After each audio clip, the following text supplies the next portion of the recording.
యెహెజ్కేలు గ్రంథము 19వ అధ్యాయము. మరియు నీవు ఇశ్రాయేలీయుల అధిపతులను గూర్చి ప్రలాప వాక్యమునెత్తి ఇట్లు ప్రకటింపుము. నీ తల్లి ఎటువంటిది? ఆడుసింహము వంటిది. ఆడుసింహముల మధ్య పండుకొనెను, కొదమసింహముల మధ్య తన పిల్లలను పెంచెను. వాటిలో ఒకదానిని అది పెంచగా అది కొదమసింహమై వేటాడ నేర్చుకుని మనుషులను భక్షించునదాయెను.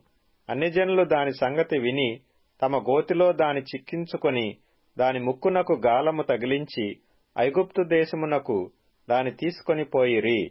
తల్లి దాని కనిపెట్టి తన ఆశ భంగమాయనని తెలుసుకొని తన పిల్లలలో మరియొక దాని చేపట్టి దాని పెంచి కొదమసింహముగా చేసెను. ఇదియు కొదమసింహమై కొదమసింహములతో కూడా తిరుగులాడి వేటాడ నేర్చుకొని మనుషులను భక్షించునదై వారి నగరులను అవమానపరచి వారి పట్టణములను పాడు చేసెను.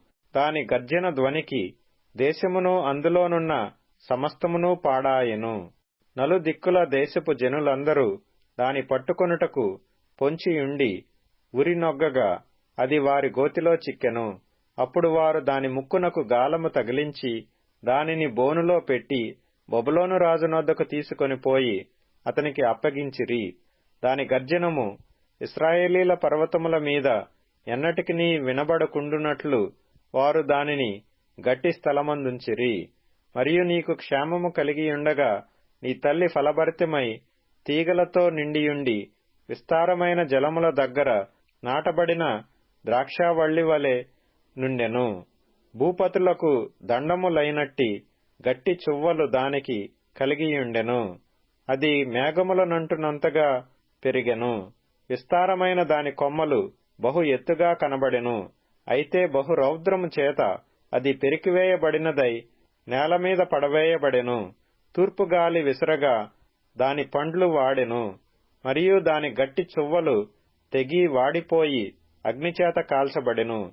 ఇప్పుడు అది అరణ్యములో మిక్కిలి ఎండిపోయి నిర్జల స్థలములలో నాటబడియున్నది.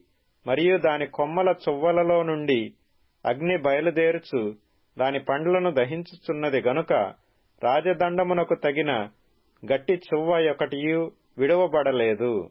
ఇదియే ప్రలాప వాక్యము, ఇదియే ప్రలాపమునకు కారణమగును.